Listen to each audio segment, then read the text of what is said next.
masculine on the beat.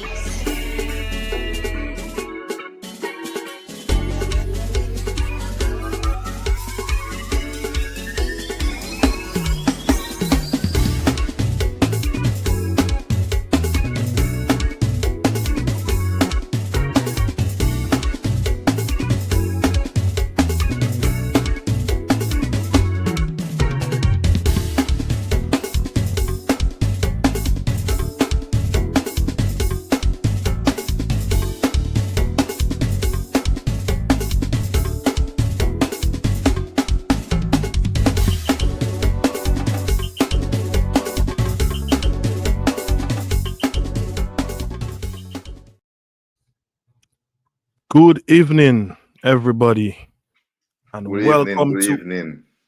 welcome to another episode of Talk the Thing. Rajiv, what's going on, man? I good, hanging in there, holding on. All right. Well, guys, like I said, welcome again to another episode of Talk the Thing, where we talk the thing. Today we have a very important Good guest.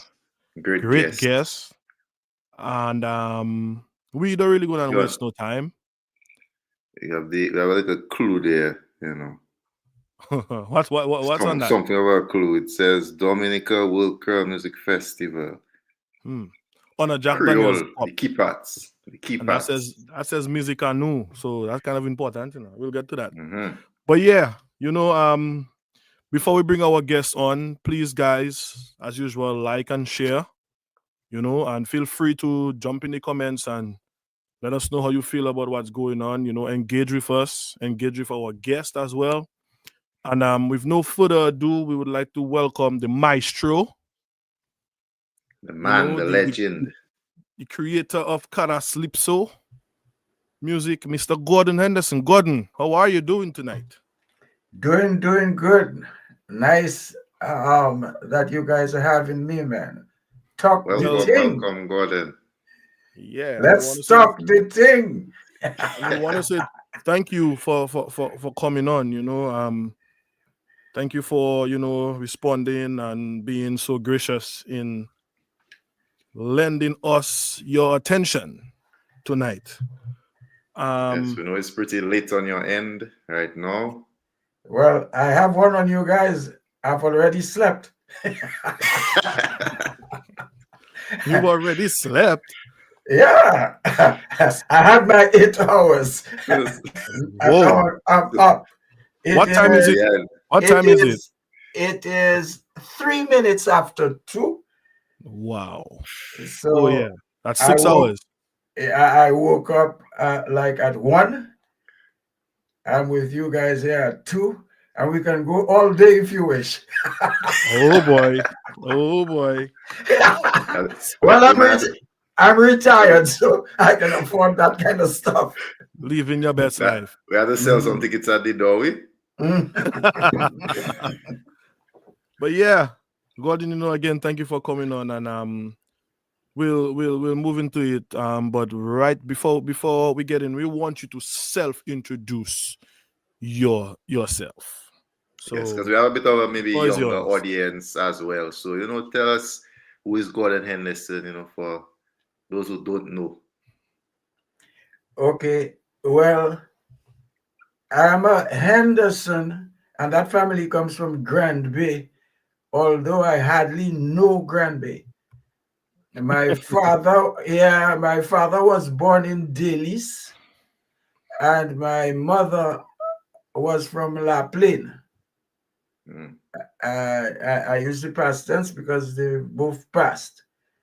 And I was born in Roseau and moved to Portsmouth about when I was 1 year old. I notice in the US, people like to say 1 year, but at the time we were British, so I was born British. And I moved to Portsmouth and grew up at a place called 1 Mile, because it is 1 mile from town center. From town up towards the center there. Yeah, if you move in going towards the airport. And that thing, Correct. 1 mile, there was an agricultural center. I say there was, but there is. Still It there. is. Yeah, Yeah, still yeah, there. and it's developed now. But at the time, there were only two homes there. The people who handled the agricultural center and my parents.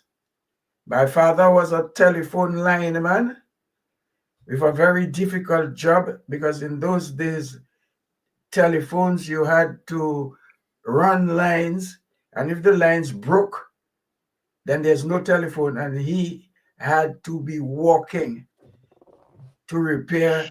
So that was his job from Collyho to Marigot, and there was Wow. no coastal road.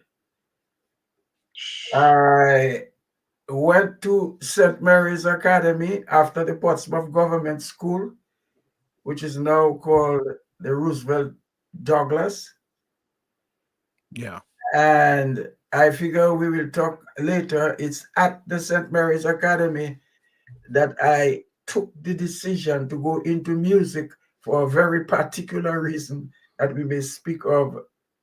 And this is where I met Fitzroy Williams and stayed 60 years working alongside until he couldn't work anymore. But this is something we can discuss too. And a little later in life, I decided to take a leap of faith and went to Guadeloupe by myself. And I think it was a good idea because it resulted in a movement. So there's a lot of things. So that's me. I'm a singer, songwriter. In my life, I've produced radio, television, records, shows, Hmm. and a very interesting life.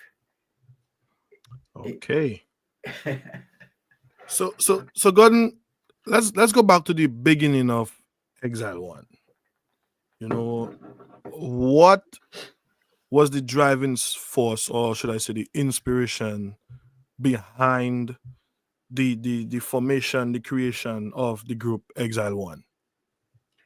Well, if we have to speak of beginning, we have to say that Exile One was formed because of soul music. And that might sound like a crazy thing. A while ago, I said that I went to Guadeloupe by myself. And it's a long story, but we'll try to make it as brief as possible. I joined a band in Guadeloupe called Levy King, which is the Vikings. Mm. And in those days, I sang only soul music in English. And I was like many Dominicans, I didn't talk deep patois because I thought that it was a lesser language. That's what I was Get taught. blues. Yeah. So, but the people in Guadeloupe found that soul music in English was a good idea. That a producer called Henry Debs invited me to do a single, a 45, one song with somebody else on the other side, because in those days it was one song on one side, side A, somebody else on side B. It became a hit. And it became such a hit. The song was titled Love. It can be found on YouTube. It became such a hit that for the first time in the history of Guadeloupean recording industry, if you can call it at the time, or practice, that song Love was manufactured and sold in Jamaica, very difficult market to penetrate, in Suriname, in Barbados, in France, of course, because that's where they manufactured records at the time and distributed. But most importantly, because of Suriname, which was a Dutch colony, it became popular in Holland.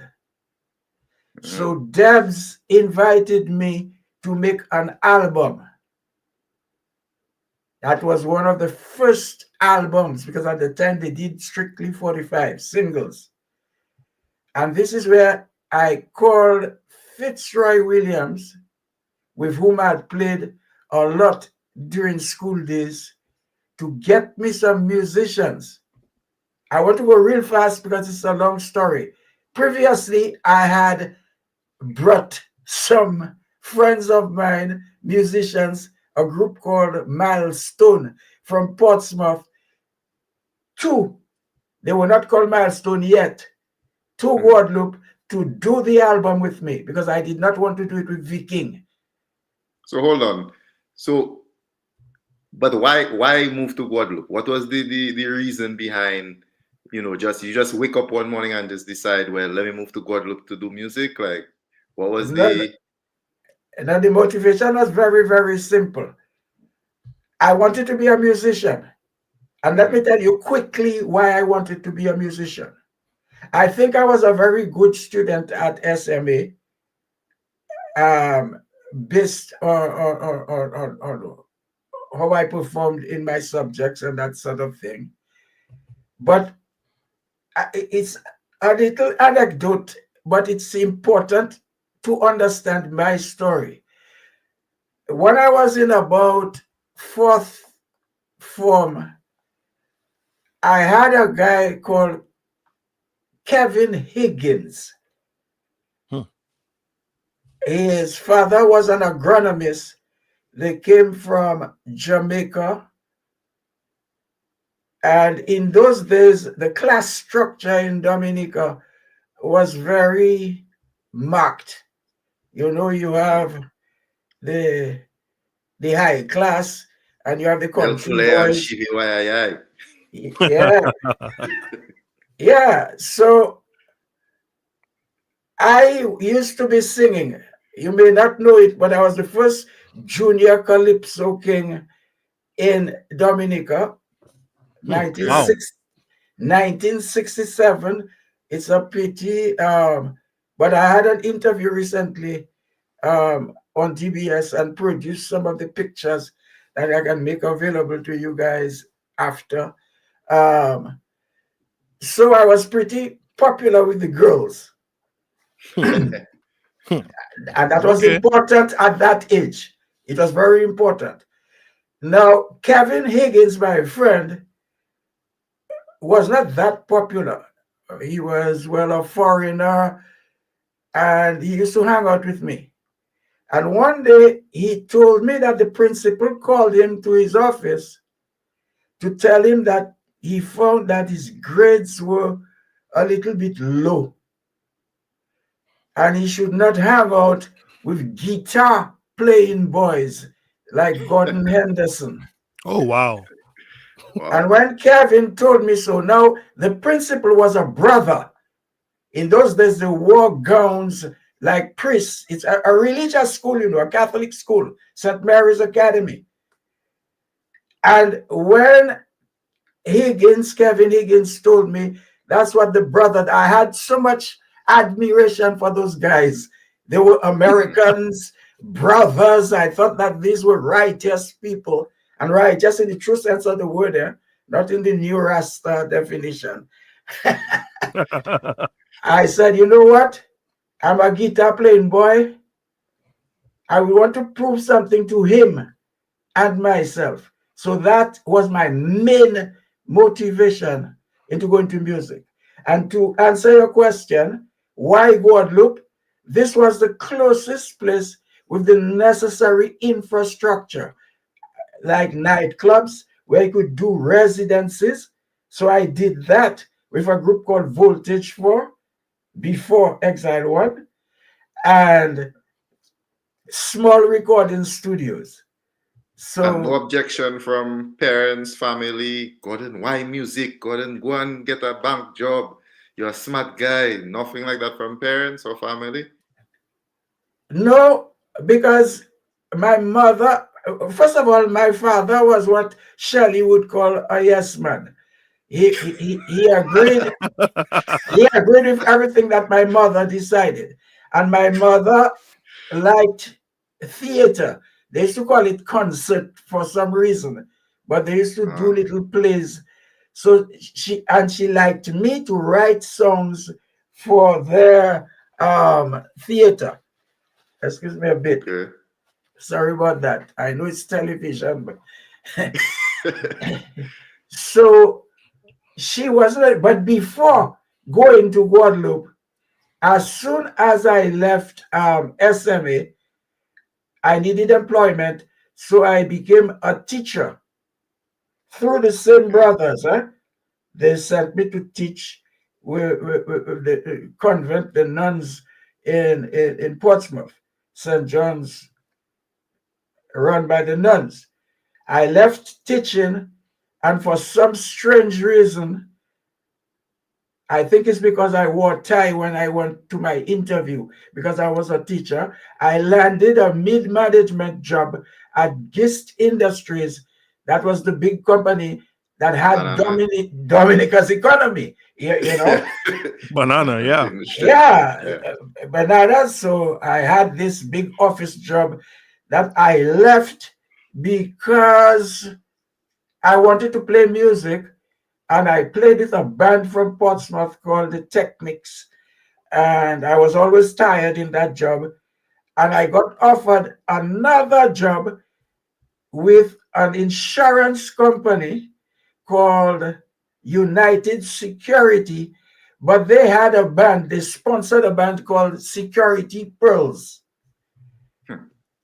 And they offered me a job in the insurance company and to play with Security Pearls. At the time, I played the keyboards, bass guitar, and rhythm or lead guitar. So my parents knew that I was on a trajectory. Music is what I wanted to do. And I should say very quickly that when I was with Security Pearls, I wasn't satisfied with their instruments. And one day, naively, I went to a bank called the Penny Bank that was owned by J.B. Charles, the father of Of Eugenia J.B. Charles. Yeah. Yes. So I went there dressed with my tie again because that's how insurance people were dressed. And I told the man I had no business plan, that I wanted a loan to purchase instruments, and I would pay him back based on gigs that would get around the country. And today I hear musicians saying that banking institutions in Dominica wouldn't even give them loans. But you know, J.B. Charles gave me that loan, and I went to Guadeloupe, which helps you to understand why Guadeloupe. It was the closest place. In those days, no ferry. So it was 15, 20 minutes away by air, and there were relatively modern music stores. Took my loan, and this is how I set up myself with Voltage 4 and returned to Guadeloupe. So this answers So the question. so you're in All right. Guadeloupe and you said you brought Fitzroy up, you told Fitzroy, bring the gang. What to give us the story behind now, I guess we're back to exile what now. Give us the Yeah. story behind that. Yeah, so the guys arrived. Now you're talking about Fitzroy, and I was probably 6 or 7 months older than him, but we entered academy and continued life. Unfortunately, he passed away. He selected guys that were younger. Everybody else was probably between 18 and 20. And we were like probably 23, 24 at the time. And you know, he picked up the most promising guys at the time. One was playing with the Swinging Stars, but Fitzroy told me that he was a little bit unruly, and Swinging Stars was planning to fire him anyway. And he picked them. They had another little group called the Wooden Stools, brought them across. And imagine that these guys did not speak Creole at all. As a matter of fact, one of your cousins, Vivian Wallace, that stayed all the way, that hardly knows very well, that stayed all the way for probably 40, 50 years with Exile One. He confused bonjour. Somebody told him bonjour, that means good day. And he responded, aujourd'hui, which means today. So this is to show you that these guys were not patois guys at all. So we went into the studio immediately. So this is the big story about Exile One. We met. I went to Dominica to meet them physically for the National Day celebrations. We were not independent yet. So I think it was called National Day, but we always had it about 3rd of November. Met them at the Botanic Gardens. They came about 1 week later. We rehearsed all day, every day. Went into the studio. So this is November 1973. By Christmas, the album was out. By January, we were having a mini hit and popularity in Guadeloupe. So that is the first phase of Exile One. Wow. That's some history there. But my next question is kind of like a two-part question, in the sense that in Dominica we have a few genres that we play. We have Zouk, which is heavily influenced by the French, preferably Guadeloupe. We have Bouillon music, which was created by WCK. We have Cadence music, which is, I would say, mainly played by the groovers, and Calypso, which is somewhat now seen as a Caribbean genre. But we have Cadence-Lypso, right? And the kings of Cadence-Lypso, the creators of Cadence-Lypso, is Exile One. And somebody, I don't know, so you're going to answer that question. Is it a combination of Cadence and Calypso? Because I'm curious as to what was the music scene in Dominica at that time that you guys were, with so much, I would think, going on, you guys were led to even create something else. I mean, Booyah wasn't there at that time, but I'm pretty sure we had Calypso and Cadence music. So can you tell us a little bit about that? Like, what led to the creation of Cadence-Lypso music? This is a very important question. As a matter of fact, very soon I have been solicited to go all over the place to explain that very question. And it's within the context of an ethnomusicology class. Now, we didn't have cadence. Sorry. We had Calypso. But at the time, what we called Calypso was what was really played in Trinidad between 1930 and the 1970s, when Cadence-Lypso was created. Now, the story of how Cadence-Lypso began is very important. And we want to know. Right. So, remember, I told you we made an album, Exile One, entirely in English. I didn't say that. The hit song on that album was Don't Bite the Hand That Feeds You. That is available on YouTube as well. Entirely in English. And the guys, I told you that they were 18-year-olds from Roseau. You pateka parle Creole. Yes, And they were not interested in speaking Creole either. But some promoter saw us playing in Guadeloupe to a very particular audience. These were the hip people from Guadeloupe. During the summer, they would come down from France and they loved the reggae that we played. In those days, reggae was spelt, all that is important, with Gay, because if you check the Jamaican records and the first Exile One recordings, we played reggae with Gay. That was changed for obvious reasons. Obvious reasons. Right? And our funk, this is what we played. And the promoter from France found that the audience reacted so well that he invited us to play in France. That was my dream. The guys were happy. Imagine they left Dominica 3 months ago. They are on the radio for the first time in their lives. They're on the charts in different countries for the first time in their lives. And their tour hitting Europe, starting with Paris, France. So we went and we started playing. But we discovered while playing that it was a dance.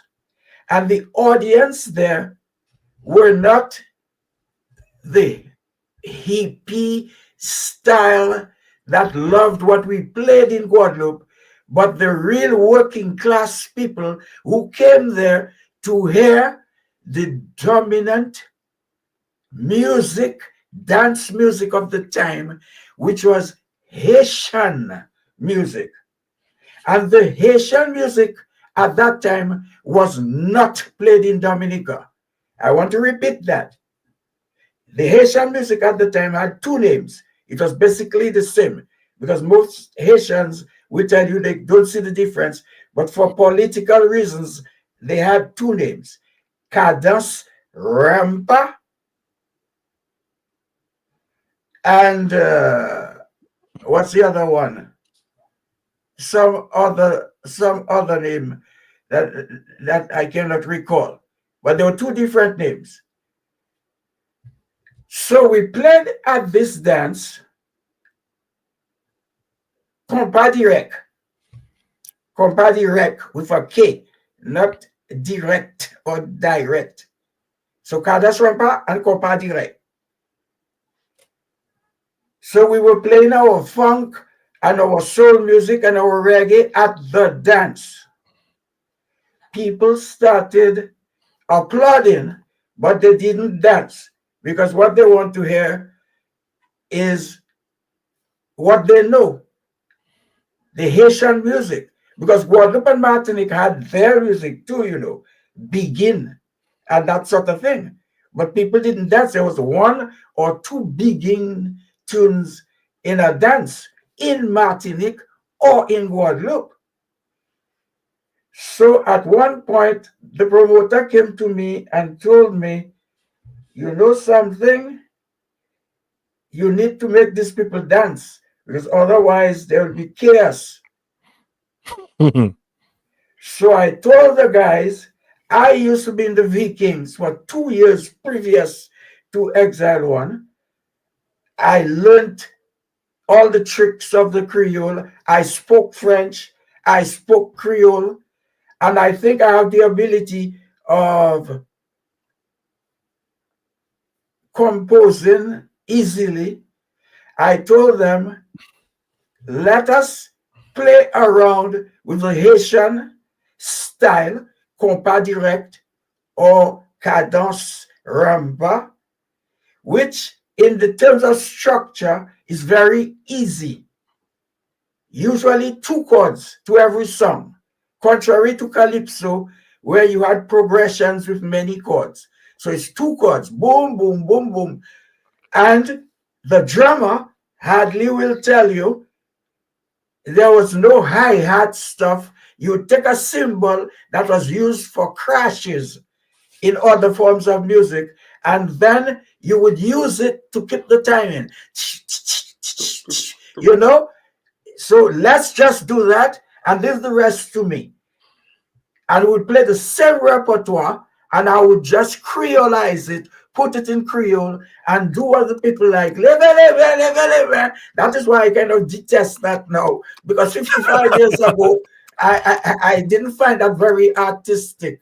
And we did that, and this is where Cadence-Lypso was born in Paris, France, from Dominican musicians. And what was the crowd reaction? What was the reaction after that? But the people started jumping and finding this is extraordinary. Now we were all laughing because we felt we were playing the fool, you know. Boom, boom, boom, boom. And I would just say, Ukashante, way, boom, boom, boom. You know, people felt that that it was fantastic. But something else happened to consolidate the creation of Cadence-Lypso. There was a guy at the dance who was a dancer from Martinique.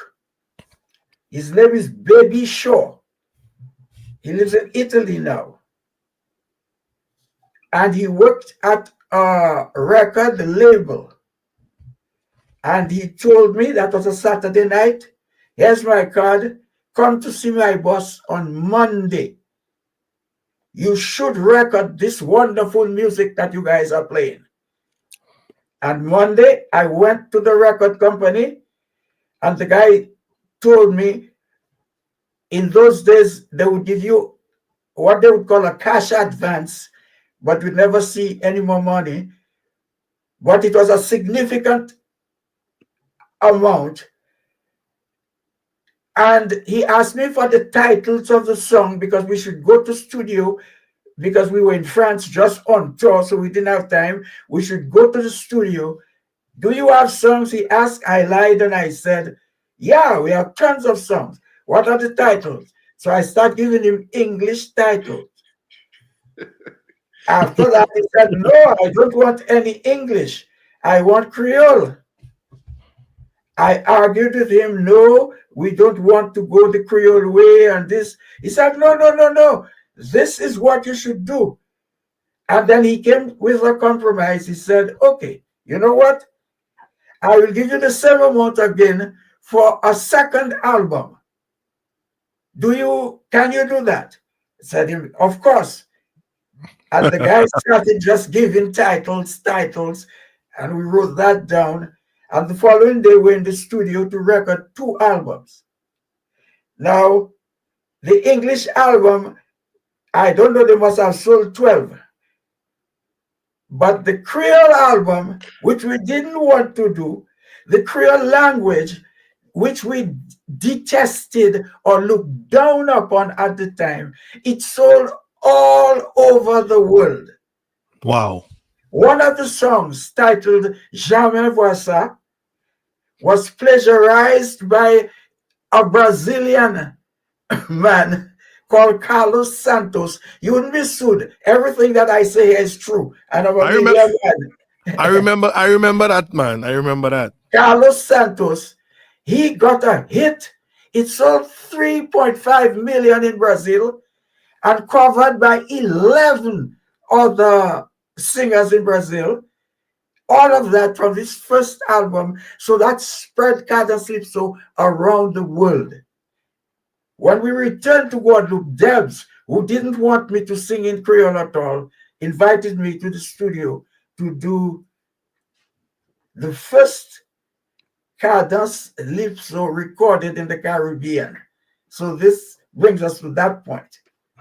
So Gordon, hold on, Rajiv. Would you say? Hold on, Rajiv. Before you ask that next question, what was the name of that first song? Well, the first album was self-titled. It was Exile 1. No, but the first song recorded in the Caribbean, you said. What was the name of that song? No, the second album, Creole Cadence-Lypso album, recorded by Exile 1, the second album, but the first in the Caribbean was called Face au Public.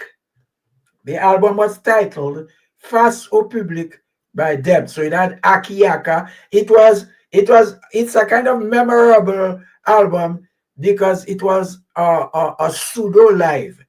I say pseudo live because we recorded live all at once in the studio. In those days, that's what the technology permitted. Mm. So it was recorded live, but the producer Debs added applause to give people the impression that it was a live concert. It's called Face au Public. So that's the first Cadence-Lypso album recorded in the Caribbean. But the first one was done in France because we were forced to do so. Okay. But Gordon, it seems to me that the speed with which you could crank out an album, it was faster then with less technology than it is now with more technology. Well, I don't want to boast, but even today, now, even today, I'm sorry.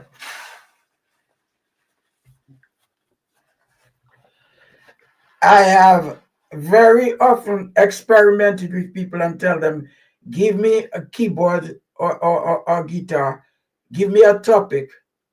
I am not as fast as AI because I've been saying that AI can give you a song in seconds, but you can give me a topic and a genre that is related to my Caribbeanness, and I can come up with a song in minutes. In minutes. So I have that capacity. I've always had that from a child. Very easy. And the rest of the guys followed step by step until they became professionals. And I should say quickly, one of the first things that I always did with them, the young boys of, and even with Fitzroy, is when they joined me in Guadeloupe, I was already a member of SACEM, which is the French Copyright Society. I was already earning a living with driving a car and living a comfortable life as an artist.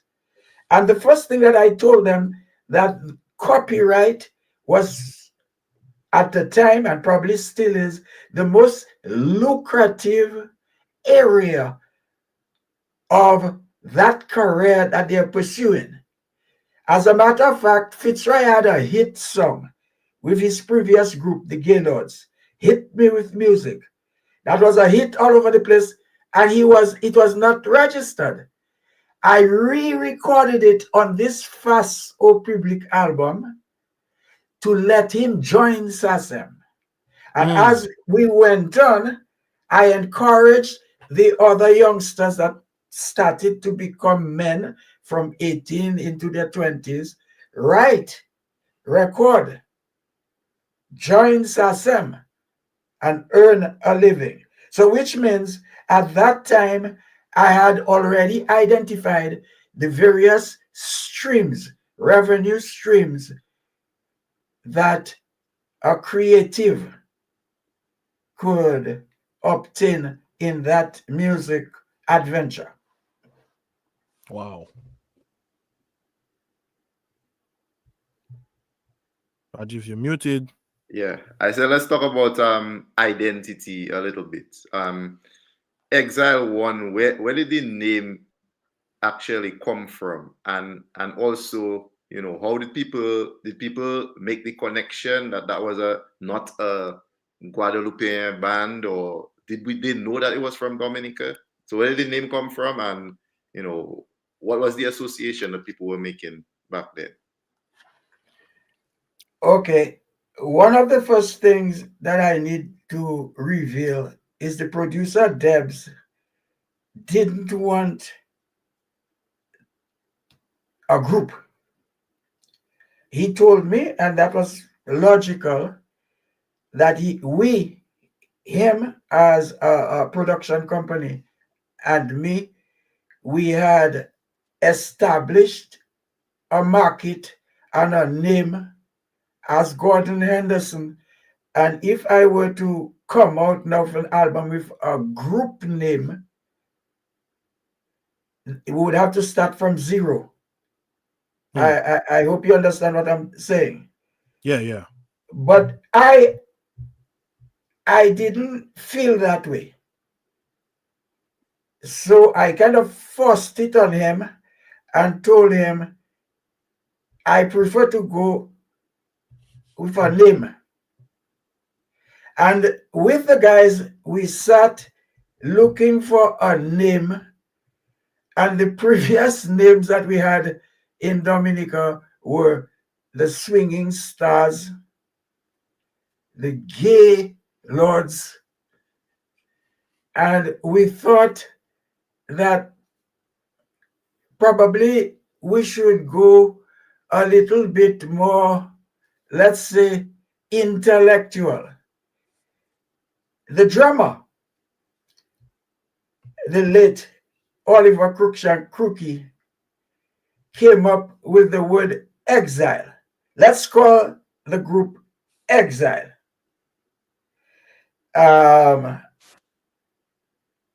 We all agreed. I thought that was a little bit easy, good name. And I said, I think we should add something to this exile. Now, you will understand that the reason that exile was selected is we wanted a name that didn't represent insularity, Dominica. We were going for the world, but we wanted to represent the Caribbean. And we thought that the word exile was one of the most appropriate words to describe maybe 90% of Caribbean people. They were all exiled either from Europe and for the large majority from Africa. Right, so exile was good. I suggested to add the word one to boast, because I was like 23, 24. We are the number one and that we were the first, because we thought that we were going to start something that others would emulate. So we came up with Exile One. Dex told me, no, you should call it Gordon Henderson and the Exile One, like Byron Lee and the Dragoners, and that was the thing. I told him no, until he eventually agreed. So this is how we came up with Exile One. Now the first difficulty, and that is related to your question, is the Guadeloupean and Martinican French speakers couldn't say the word exile. They said exile. Exile One. It took a lot of people. As a matter of fact, we had a guy from Guadeloupe with us in the very beginning called Ipo Men. And he never, up to today, I don't think he can say exile. He said exile. And to the final part of your question, Dominica,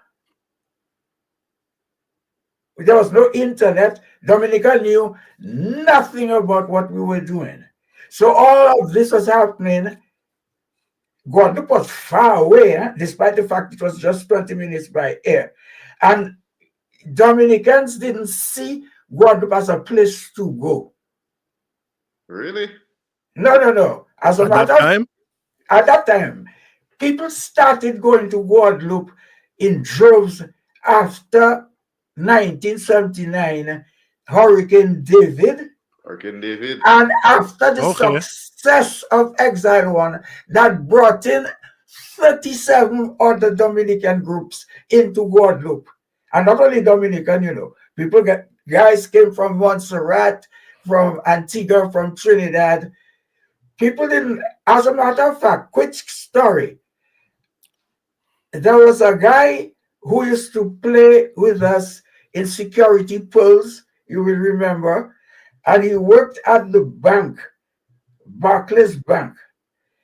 And when I decided to go to Guadeloupe, I invited him to come across. And he said, no, he's not going to leave his banking career, because he had an uncle who went to Guadeloupe years before to cut kin, because that's what you could have done in Guadeloupe.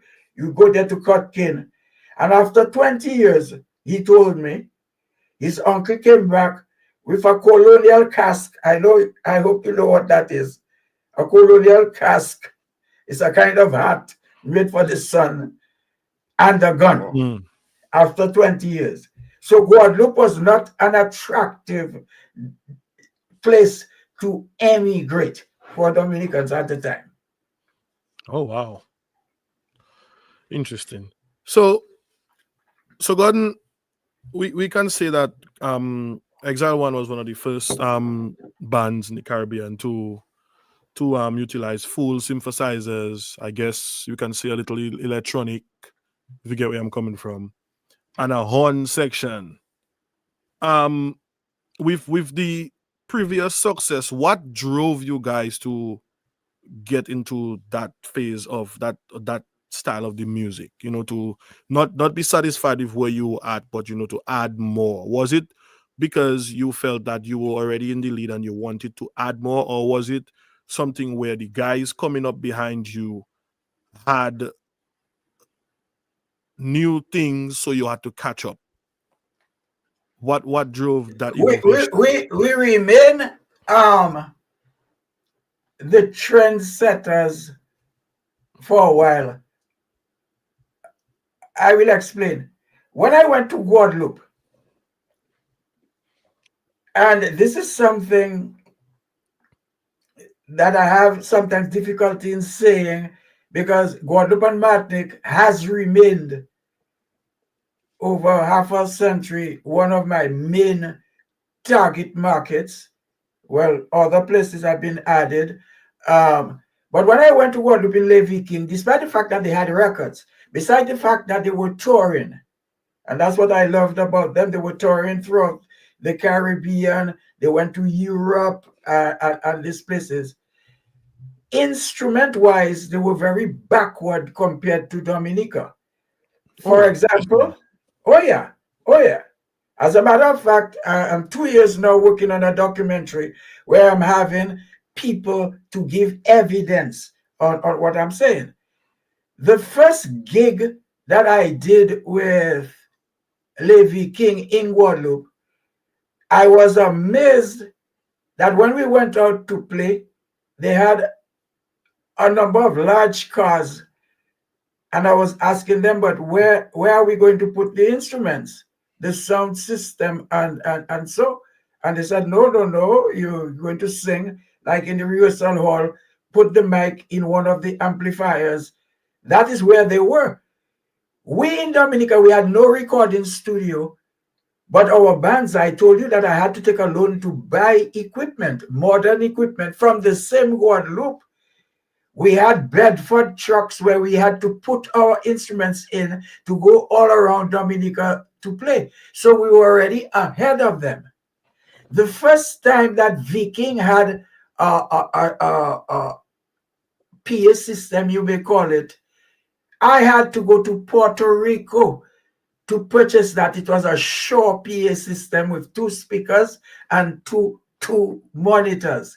So it was always in me before Exile One to go to Puerto Rico and after that to New York to be, because my aim was to be at the same level with the bands of the time, Earth, Wind and Fire, Kool and the Gang. These were the bands of our age. I saw no reason why we didn't have the same equipment that they had. So that was my motivation. All right. Rajiv, come on. What's up?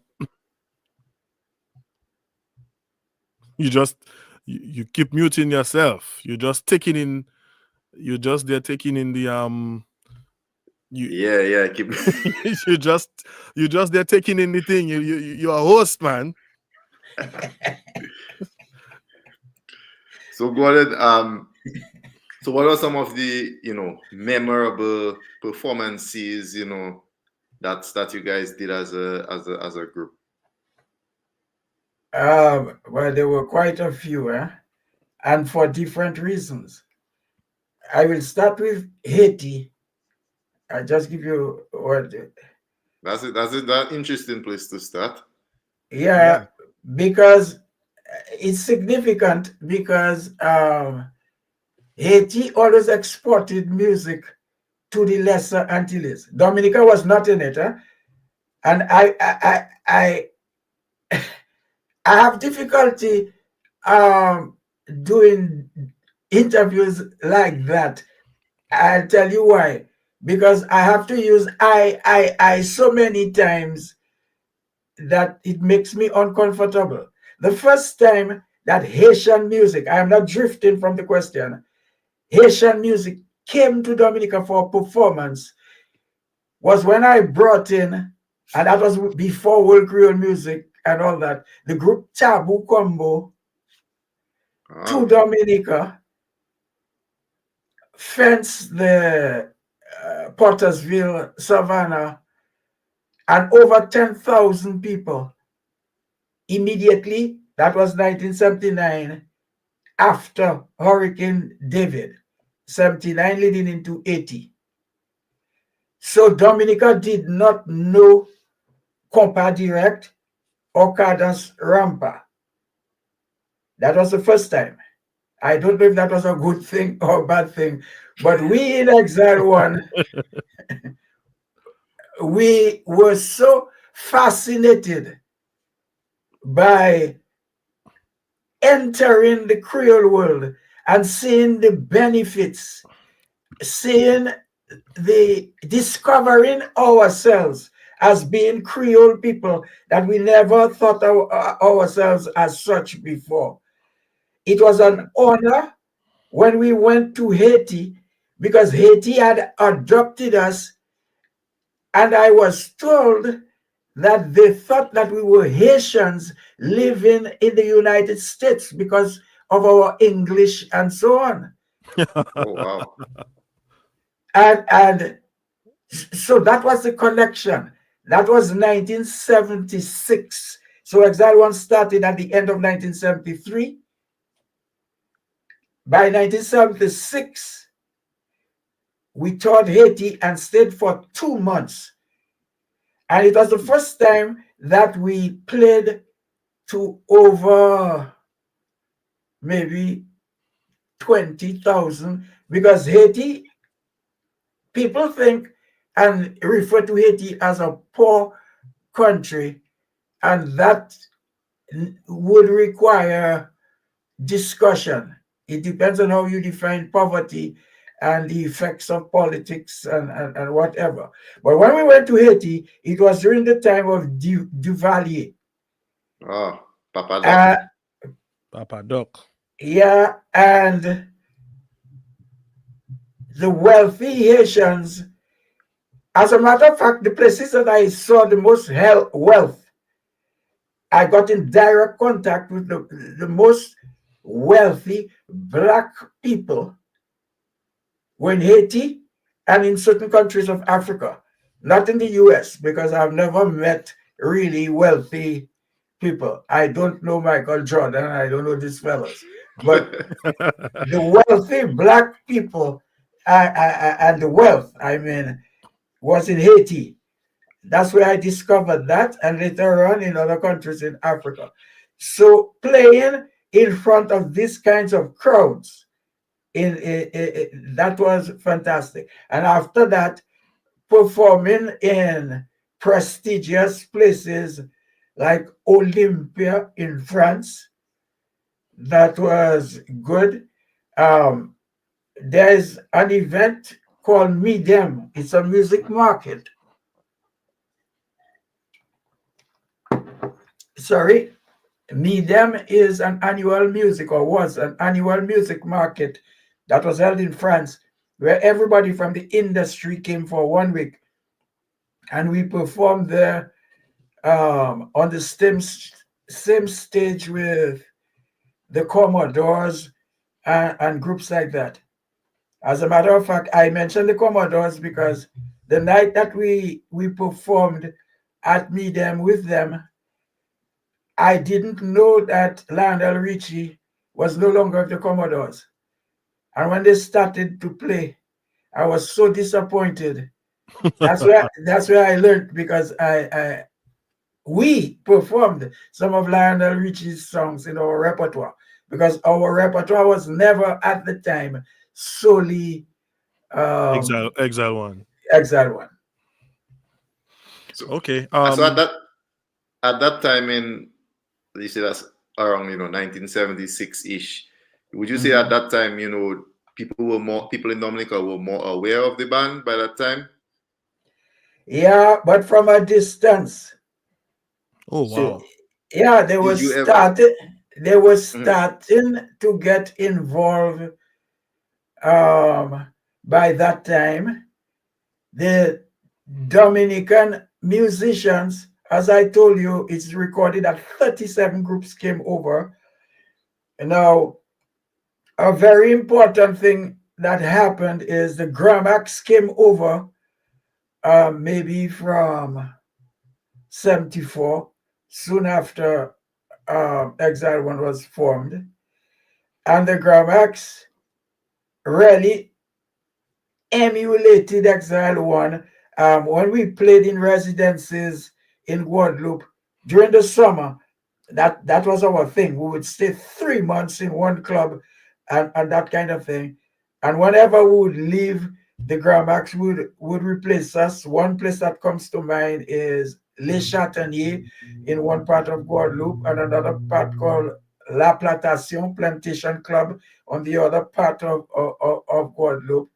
So Dominicans started becoming aware. The radio station DBS started having a Saturday morning show and started playing that kind of music.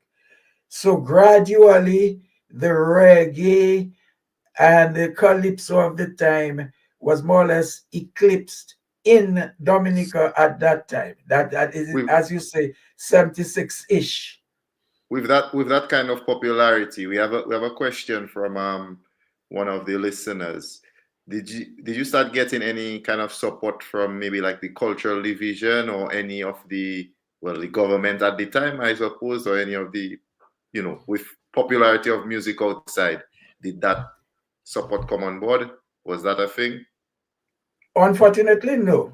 But first, we must remember that Dominica was not an independent country at the time. That's one. I don't think we had a cultural division. As a matter Okay. of fact, we were invited to play in Nigeria at some kind of festival around that time. And I remember writing to request a flag.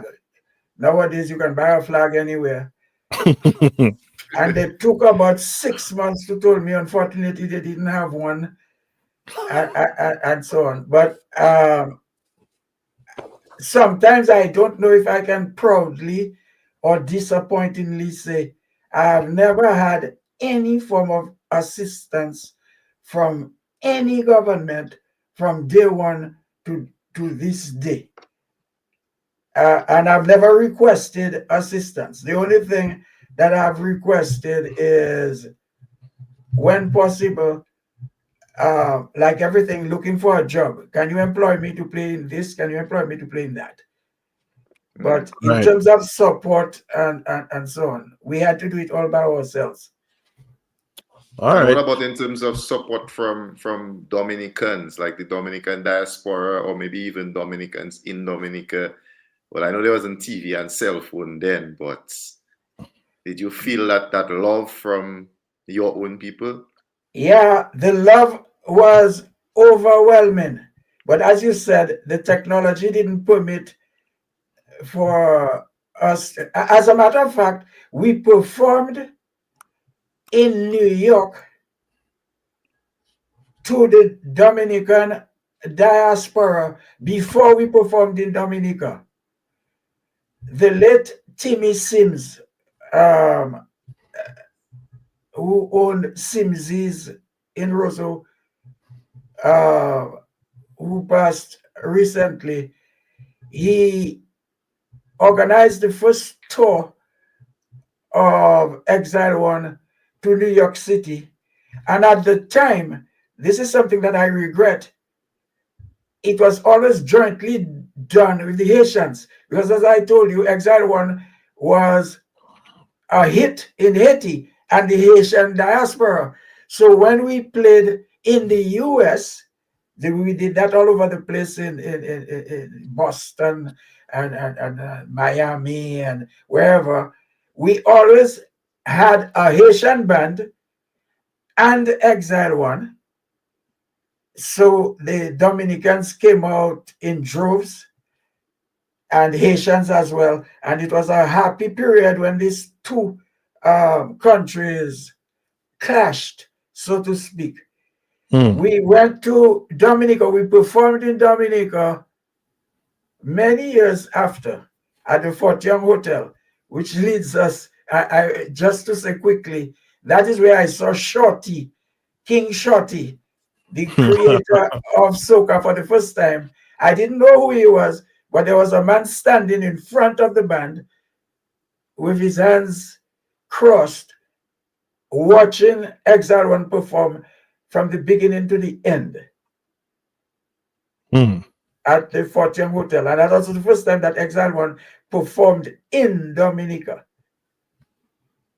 All And right. so, sometimes I feel that even now, that some Dominicans don't really consider Exile One as a Dominican band because for reasons that, one, the group was not formed in Dominica, two, Cadence-Lypso was not created in Dominica, Exile One was never resident in Dominica. So sometimes I feel that runaway phenomenon is, I hope you understand what I mean, because Dominicans don't say that you emigrate or you left, you know. You If run you away. leave them, you run away. You run away from what? Well. I mean, in your defense, I will say that this thing that you speak of being out there, it's something that still happens. I mean, you have to look at Nasio Fontaine. You have to look at Nelly Starr. May her soul rest in peace.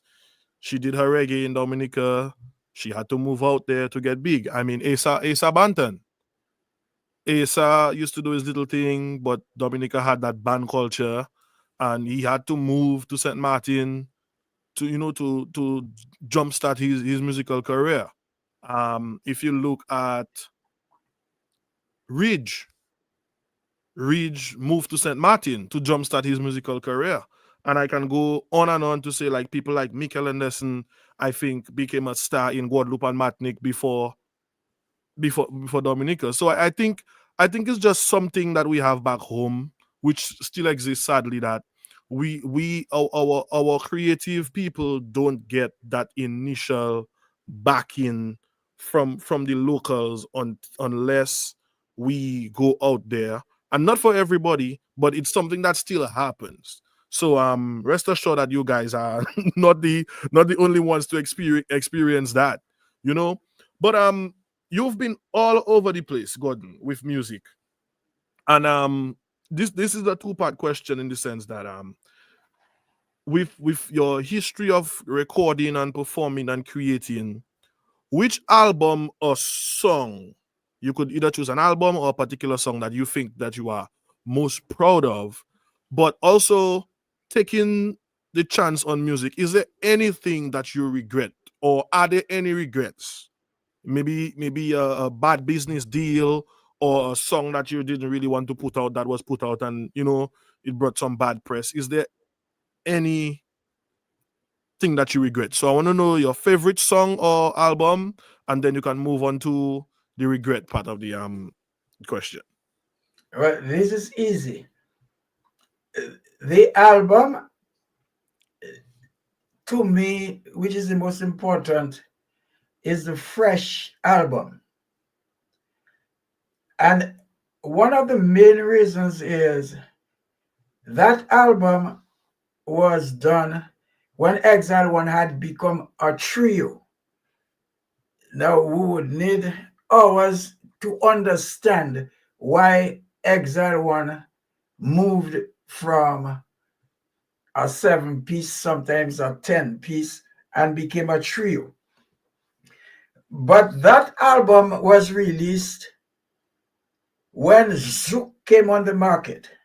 Now, some people believe that Zouk just fell from the sky. I could spend hours explaining how Kassav was formed. Because not only I was there, but my record label Soul Tone, on which Ophelia started her career, was instrumental in the creation of Kassav. But when Zouk was accepted by the Martinican and Guadeloupean population, it was the first time in their history that they had their own musicians, their own music. They were doing very well. New technology, the digital age came in and they mastered it. Their horns, if you listen to the recordings of soca at the time and Zouk music at that period, I mean, it's like night and day. The pride of these people, we lost our fan base. And at that time, I was in the United States. I'm a man of many interests. I am like you guys. I was involved in radio and television. And one day I heard that Kassav had they were sold out for probably a week or 3 days in one of the most prestigious and largest halls at the time, music halls in France called the Zenith. Zenith. Yeah. Yeah. When I heard that story, I said, what? I called Fitzroy and Vivian, who lived in France at the time. I lived in the States, and we went to Minneapolis, a little town of, little town of, on American standards, where Prince lived, very vibrant. And we wrote and composed that album fresh. It was an answer to Zouk. When it was released, it got a lot of resistance for different reasons. We went to Dominica, shot a music video, and it was 2 years after the release of that album, Fresh, when people saw, that is available on YouTube too, when people saw an aspect of Dominica that they had never seen, navigable rivers with people rowing up the Indian River and that sort of thing, and Fresh, and me and my huge muscles, well, the huge is just to joke, huh? in a pool with a young lady and that sort of thing. The music video propelled the album Fresh, and it sold all over the world and put back Exile One and maybe Cadence-Lypso on the map. Look, we have a comment by Mr. Mark Murray there. Letting me know that I might be shocked to know that Dominican people vastly appreciate. I think so, Mark. But we also have evidence of some of our well-known acts having to step out and cross the waters to get the popularity and success that they actually enjoy right now. But Mark has a point, you know. Yeah, of course. In 1975, I went to England and I went to a reggae club. Reggae was big. And there was a guy called Dennis Brown performing.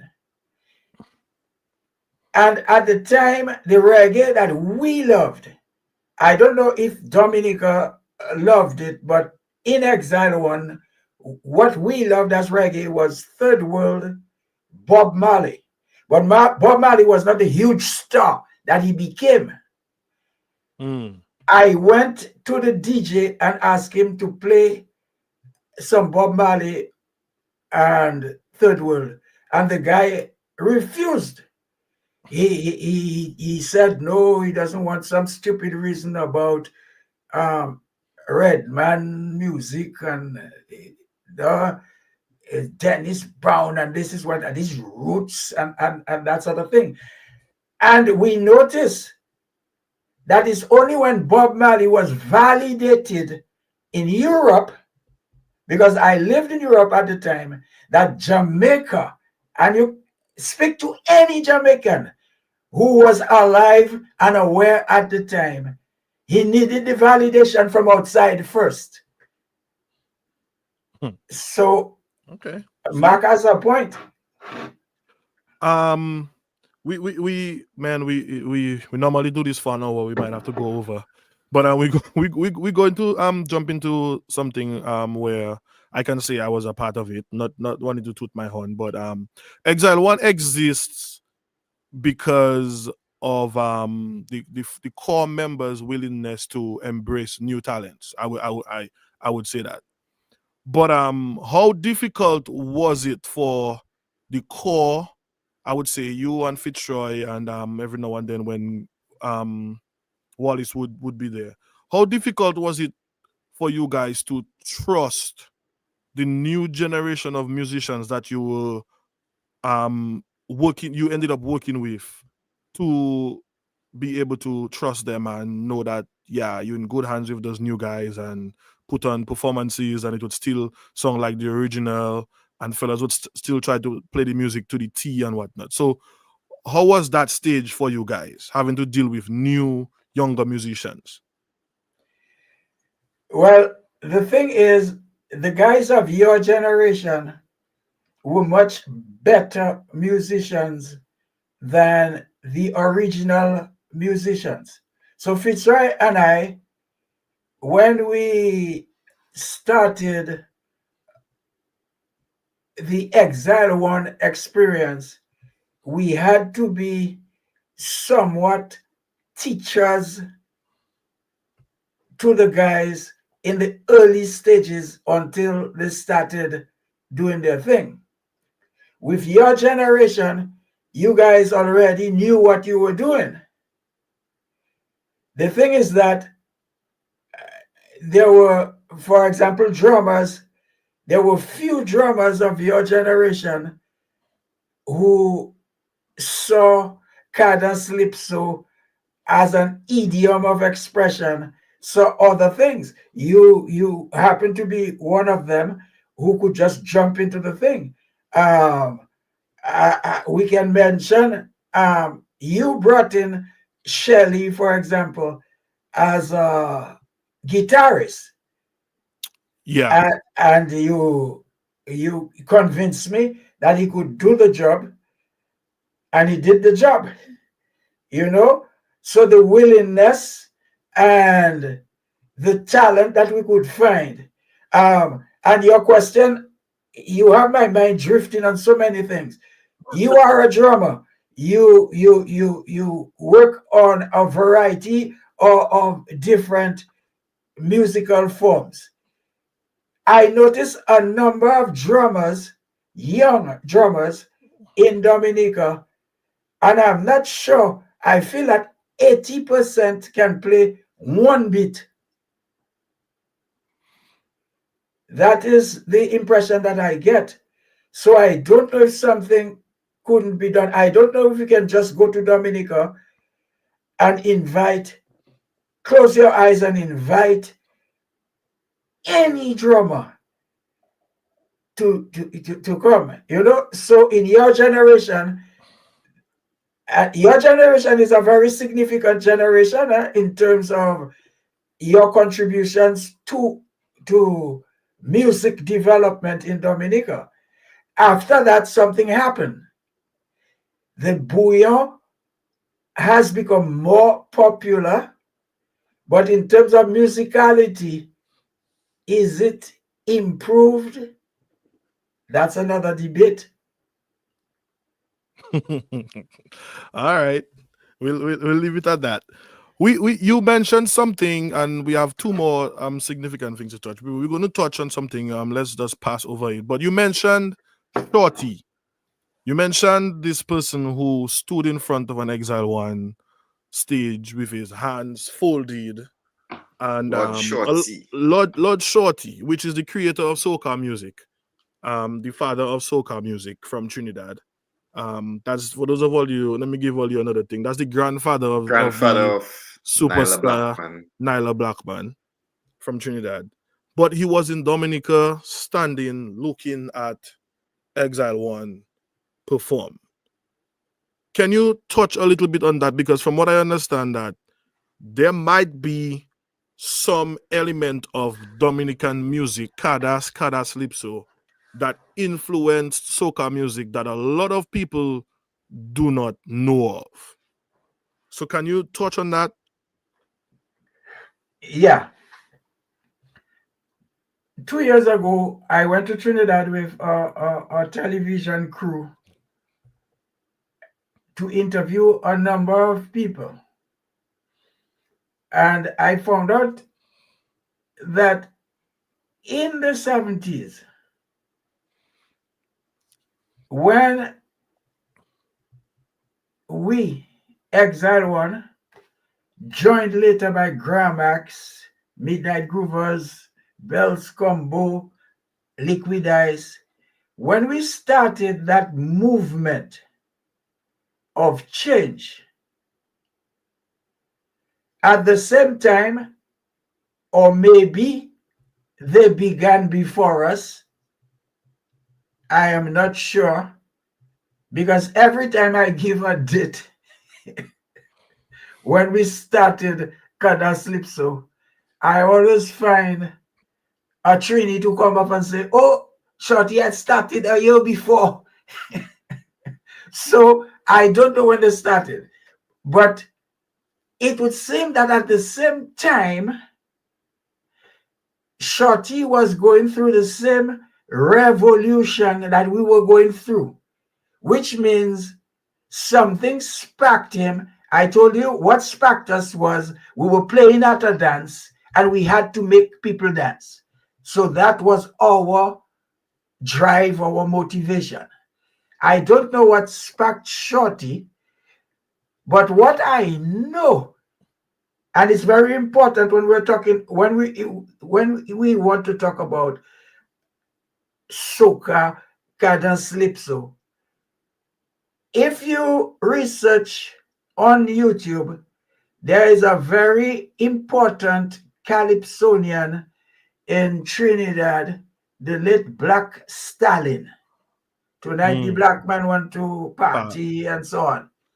Black Stalin is recognized as a big calypsonian. He has a song titled Black Music. That can be, you can find that on YouTube. And this was a time when soca was in the process of coming out. People started the fight in Trinidad. Oh, that is not Calypso. Calypso is this. Calypso is social commentary. That's too fast and stuff like that. And he released that song, Black Music, in which he is saying, he's talking about the revolution that was going on. And he mentioned a number of bands, even outside of the Caribbean, like Osibisa. Listen to the song Black Music by Black Stalin. And he mentions Exile One. This is significant. That might have motivated Shorty to come to Dominica when he heard that Exile One was performing in Dominica.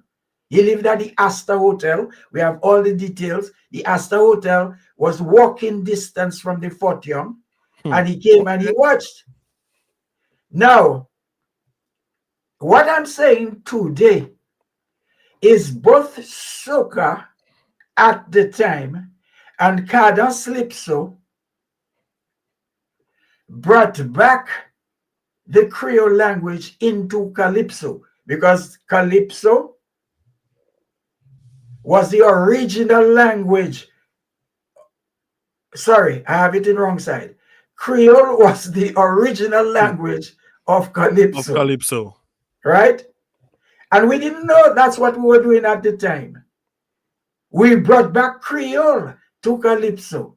We called it Cadence-Lypso. So it's a variation. He called his soca. So I suppose it's Calypso. Calypso.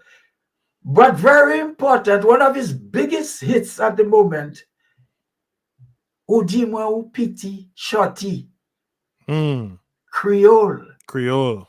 So both genres or subgenres, but I prefer to call them variations of Calypso, was a return towards the Creole language and style. Because you as a drummer, you can do a whole session on demonstrating although the beat is the same 2-2-4-4, but the style differs. So there's a shift. Even what they call soca today is a direct shift from the it shifted into the Creole musicality. So that's what happened in those days. Some people get into arguments that one copied on the well, not one copied on the others. Everybody knows that Cadence-Lypso. And one of the mistakes that I probably made is I didn't pronounce the word cadence when I spoke English. Because one of the reasons that I didn't call it compa-lypso, because I told you the Haitian music was either compa, direct, or cadence rampa. I chose Cadence-Lypso and kept the French Creole pronunciation. But I could have called it compa-lypso. I could have called it, pronounce it cadence-lypso, because cadence is a good English word. That means rhythm, like same thing. Right. Gordon, I just wanted to ask about the camaraderie between maybe the bands that existed in the Caribbean at that time, because I would assume around that time maybe you shared the stage with a lot of these other bands. How did they feel about you? How did you feel about them? Did people share the stage like in awe, like, wow, we played with Exile One, or the other way around amongst the bands in the region that you knew at that time? We didn't play too much. I will recall the first time we went to the U.S. Virgin Islands, because we used to play in St. Thomas, St. Croix often enough. I remember there was a big band that I used to know through radio called Milo and the Kings. And when we played with them, the guys came around watching us as if we came from Mars. And I always keep on talking about the drums, because it was the first time that they had seen people playing songs, the drums, and using the cymbal not only to crash, but as a replacement of the hi-hats that they knew, So in the Virgin Islands, we were like an attraction that people had never seen before. Another thing that we noticed is that musicians would travel from from Guyana, the real Guyana, from Trinidad. We end up recruiting one Frankie Winfield, Frankie J, a trombone player, because we have always been weak on horns in Dominica. We recruited him. Montserrat, they came through Montserrat. We played very often with a group called Live Wire. Sometimes I hear people say Live Wires, so I don't remember if there was an S but Live Wire from Montserrat, we played, but there was strictly calypso or the Trinidad style calypso. Um, and the bands in Martinique and Guadeloupe, they strangely were the most fascinated. When we played with them, we changed the landscape. I can say that because if you listen to records from the 70s all the way to Zouk, there is one album that we didn't do as Exile One because I had a label called Soul Tone, and I released an album called the Soul Tone Orchestra. If you listen to that album, that is before Zouk, you will notice that the Zouk pattern, because when Zouk started, they had carnival in mind.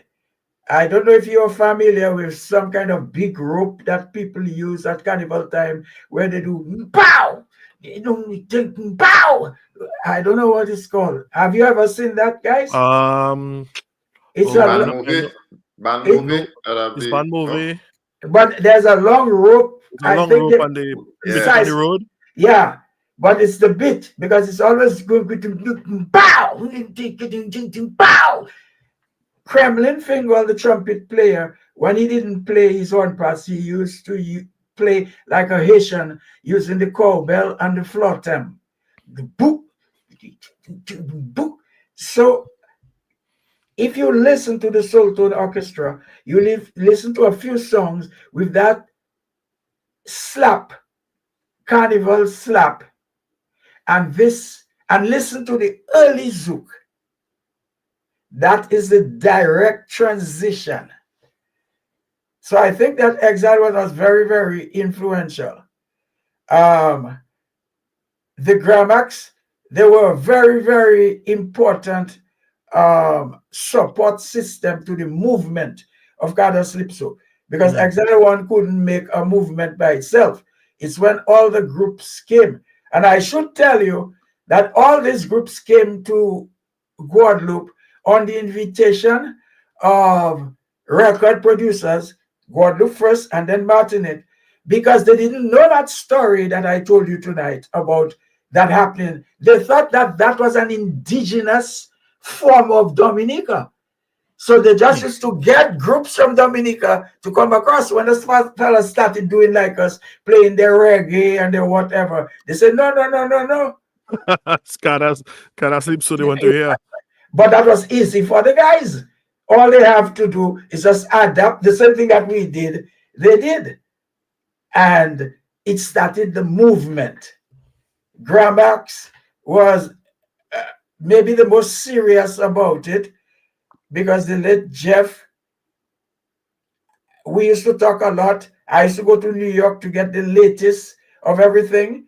I remember groups like Tabu Combo used to come to play in Martinique and Guadeloupe. We would play with them and we would have instruments. In those days, you had to travel with your instruments, your amplifiers and that kind of thing. And we would have more modern instruments than them who lived in New York. And Jeff had no difficulty flying to New York, would buy stuff. So Gramax was a great, great help in driving Cadence-Lypso as a movement. All right. So right there we can see the influence that Cadence music and Dominican music had on soca music. But we want to wind it down a little bit, and we cannot finish this interview without talking about the late great Fitzroy. Fitzroy is one of the people that I would say gave me a chance in music, playing with Exile One. You know, I'd got myself in some trouble. I was away from my band Fanatic at the time, and Fitzroy was one of the people that I was told who stood up in a rehearsal and asked for me because I was away from the band for a while. And Fitzroy was like, "Hey, it's time to bring Hadley back." And I was appreciative of him for standing up for me even when I got myself into trouble, which allowed me to caused me to be away from the band. And he passed recently. And I just want you to just touch, because that is, well, I could say, was one of the members of the band who stood and stayed with you, regardless of if you were in Guadeloupe and if he was in Martinique or if you were in France. You guys still found a way in all those years to make sure that Exile One music carried on. So can you just touch a little bit on the late great Fitzroy before we close? Yeah, Fitzroy. Sometimes when I reflect, and I reflect often enough, it's a 60-year journey. I don't know many bands. Swinging Stars is probably the oldest band in Dominica, and I don't know if there are any two musicians in Swinging Stars that have had a 60-year journey. I started music with Fitzroy at the St. Mary's Academy. We had a group called the Rebs, Rebbs. I figure we wanted to call ourselves the Rebels, but being in a Catholic school, we changed it into the Rebs. And in those days, we imitated that. So that is far away from Creole and Cadence-Lypso. We played, after that, we started playing music in various groups after we left school. And it went all the way when I thought he had started doing a career with the Gaylords. And he left the Gaylords for some reason. And it opened an opportunity for me to ask him to select the musicians of Exile One. And as I said earlier, he was always at my side up to the point when he became bedridden. He was reduced to a wheelchair for the 3 final years. So I've known him. I use that tense, or I knew him to be more appropriate, for 63 years. And 60 of them, as you said, regardless of what part of the globe, we always found it. We found a way to make it happen musically. Numerous recordings, numerous tours, and there are we didn't always have our likes and dislikes were not always the same. For example, he was what you call a carnival man. Yes.